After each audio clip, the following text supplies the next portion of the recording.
So I'm here with World at War 85, Storming the Gap, with the scenario here called A Matter of Bridges, which I did actually also find in this rather sizable Module Rules and Scenarios booklet. So in here I think it's one of the very early scenarios. I think it's actually scenario 2. Here we go, A Matter of Bridges. So it's in the sort of starter kit reprint in the main rule book, but it's also here in the scenario book, second scenario. And I've skipped forward quite a lot. We're somewhere in turn 8. We've had the American card, a Russian card, an end operations card, the second American card, so there's only one card left and it's an end of operations. The Americans still to go, but they've got virtually nothing left on the map. They lost their tow jeep last turn to a shot from some Saga missiles from some infantry, and they've pretty much got the M1 Abrams platoon as a headquarters left, holding the last town they're trying to take, or to keep hold of. But they're just now getting swamped. You can see they've picked off, a couple of the T-62s and one of the BMP-1s, and there are other reduced units and so on.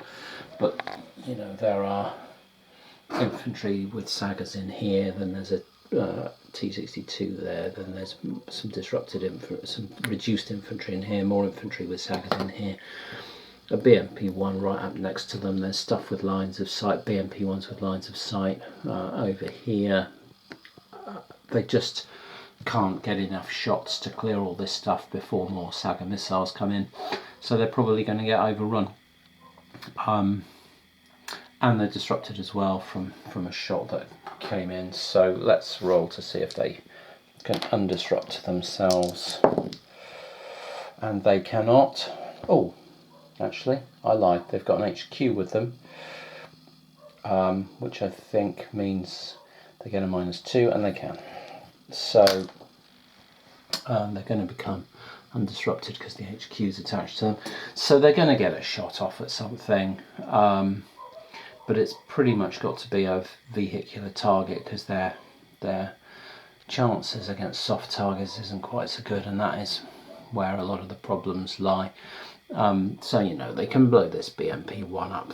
They'd have 4 dice with the HQ, 6 dice, needing 4s to hit. We can give that a roll. I'll just throw the dice around the room. 6 dice with 4s to hit. We can. That's 2 6s and a 5. That's going to be 3 hits on the BMP, which has got a 5 save, and it's got no defensive benefits because it's not in any terrain. So it's only got 1 save. Fails to save, and kaboom, that's gone. But what have they achieved? They could call in some artillery, but there's not much point. We're going through the motions here. To be honest, I think I'm probably going to call it a day quite soon. I might take a couple of shots or see how the cards fall out in turn 9, but I'm perfectly happy. Actually, what I think I'll do is I'll roll to see what the points values are of the 3 locations that the Russians have already taken, because that will tell us whether they've already reached their point requirements to win the scenario or not. So what you do is, for each objective, you'll roll a d6, and it actually says shuffle the 10 objective point cards. There are 3 1 point, 3 2 point, 2 3 point, and 2 4 point. The Soviet players deals 1 point card under each objective. Okay, let's have a look at that then, because that's a bit different from the other scenario, which said you rolled a d6. On a 1 to 3 it was a point, and on a 4 or 5 it was 2 points, and on a 6 it was 4 points or something. So I'll find the 10 objective cards, and we'll just deal 1 out for the 3 objectives that they've taken, and we'll go from there. Okay, so looking at it technically, the Soviet players should have known the value of each of these objectives prior to the start of the game, and you sort of deal them out under the letters, and then the Soviet players can look at each objective card and can see, you know, what they're trying to get. Anyway, let's just deal out some cards, see what they're worth. So this objective here is worth 3 points. Okay. This objective here, C, is worth 2 points, and the objective up here is worth 1 point, and that's 6 points worth of objectives. And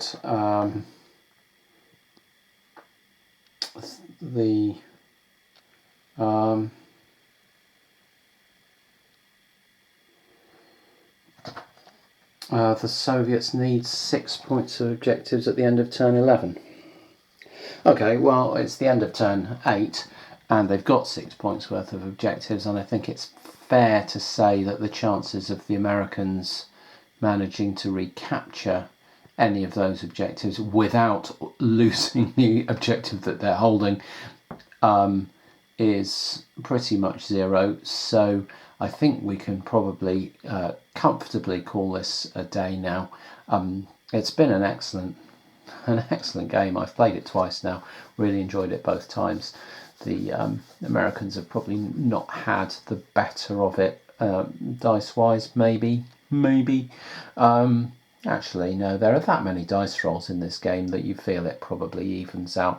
I certainly set them up quite poorly, I think, in the first game, and they had a bit of bad luck where they had the M1 Abrams just taken out straight away, and then they were always struggling to hold back the Russians. This game, I felt like we fell back fairly, conservatively. We did everything we could not to have units killed, especially with the high value, high tech units. We needed to keep them on the board, but it's very difficult to do that while giving yourself shots, because the trick with the Soviets is to ensure that if the NATO US forces take shots, then they're also going to have to endure shots, and that's what they've managed to do, especially sneaking forward with infantry with the squad weapons. The sagas that you can put on the infantry are really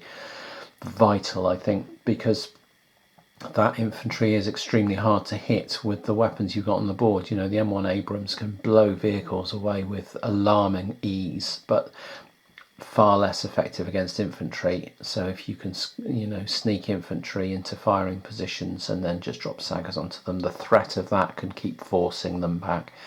And eventually the Soviets penned the US up in that far corner and took enough objectives to win the game.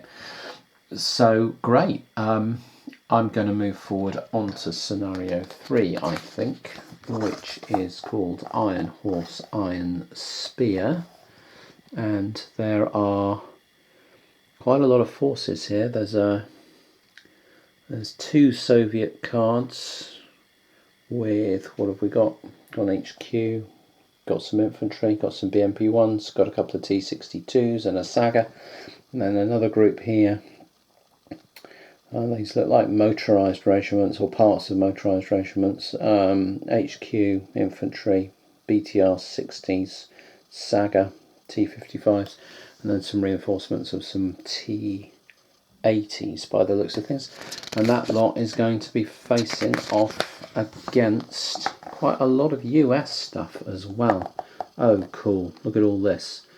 So the US are going to get M1 Abrams, Bradleys, self-propelled mortars, tow jeeps, more M1 Abrams, and then some M113s and infantry tows, and some M901s. Those look like they've got tow missiles on them as well. Cool. And the US have got some artillery support. Okay, this all looks great. Let's have a look at this.